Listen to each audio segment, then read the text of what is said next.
Abogado constitucionalista, al doctor Félix Lonigro, que tenemos el gusto de que nos atiende en la tarde de hoy. Doctor Eduardo Germán y Daniel Quintero los saludan de La Rioja. ¿Cómo le va? Buenas tardes. Buenas tardes, ¿cómo les va? Muy bien. Doctor, la justicia ha declarado inconstitucional el veto del presidente de la Nación sobre el tema de la discapacidad. Y la consulta del caso ¿es un hecho puntual? Lo hablamos desde La Rioja, o esto también va a repercutir para esta provincia o a todas las provincias argentinas.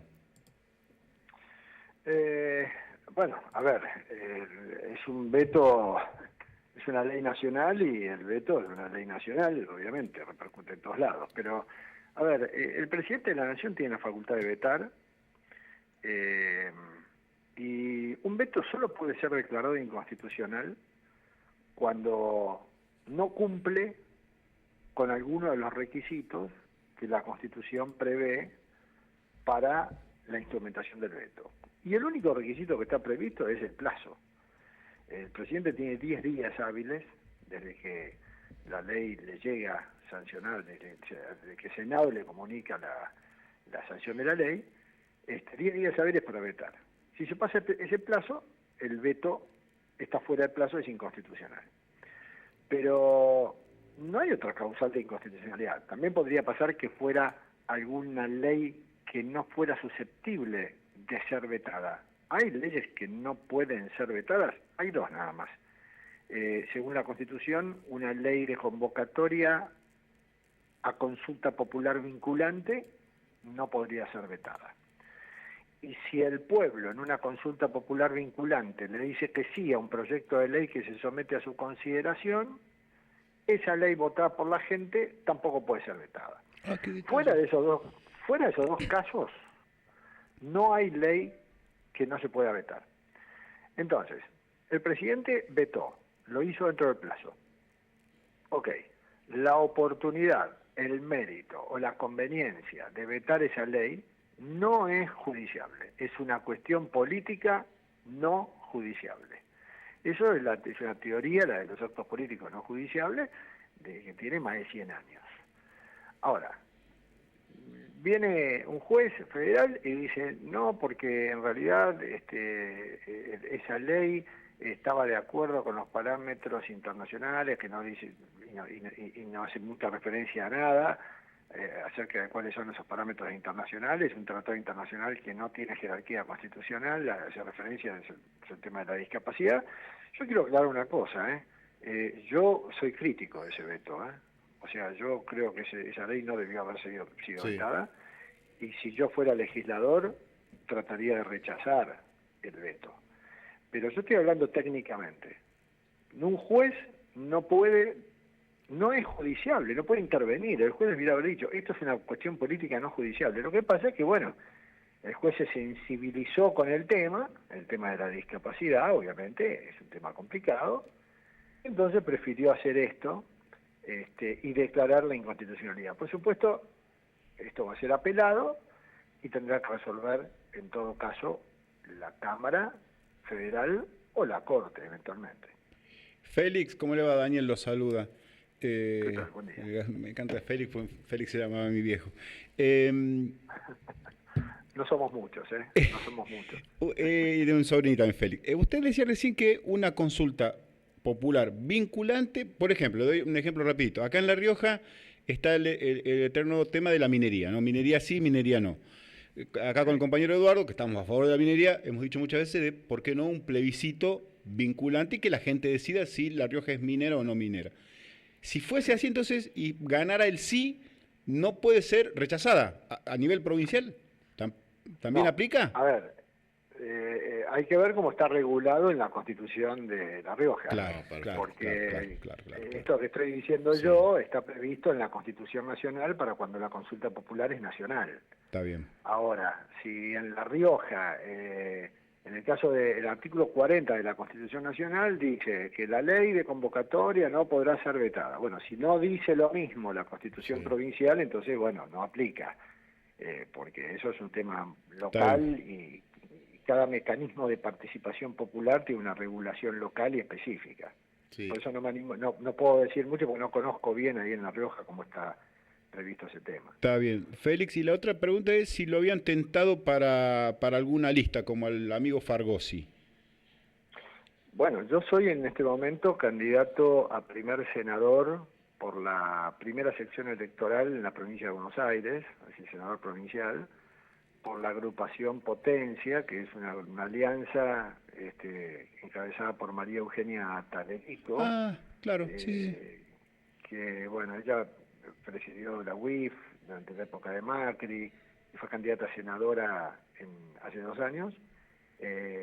Ahora, bueno, ella me ofreció encabezar la lista de senadores por la primera sesión electoral. Yo ahí compito con Cato Podis, con Valenzuela, Internet de 3 de febrero, Julio Samuel de Tigre, Romina del Pla, bueno, son algunas agrupaciones. No estaba muy convencido, lo hice, acepté, para hacer, la verdad, para hacer una apuesta, un ofrecimiento, una prestación de un servicio, como se quiera. Después yo tengo 62 años, se imagina que no voy a vivir de esto, si me interesa, por eso dudé tanto, pero bueno, decidí apostar a esto como un desafío después de tantos años de estudiar la organización política del país, que bueno, no es que cruzo el charco, ¿no? Nunca voy a dejar mi perfil académico, pero bueno, pongo un pie en eso y si la gente cree que puedo aportar algo, ofrezco mi candidatura, y si no, seguiré haciendo lo mismo que vengo haciendo siempre. Sí. Félix, bueno, efectivamente, sí. Félix, y la última de mi parte, ¿y usted cree que se puede romper esa cuestión que para mí también se quiere instalar de que es o blanco o negro, o como está diciendo la libertad avanza o la nada? ¿Hay lugar para una alternativa racional, si se quiere? Dicen que somos funcionales al kirchnerismo porque de esta manera eso lo dice la Libertad Avanza, ¿no? Sí. De esta manera le estamos restando votos, que hay que derrocar al kirchnerismo de alguna manera, que hay que erradicar, bla, bla, bla. Digo, señores, ese argumento puede ser válido en una elección de gobernador. Claro.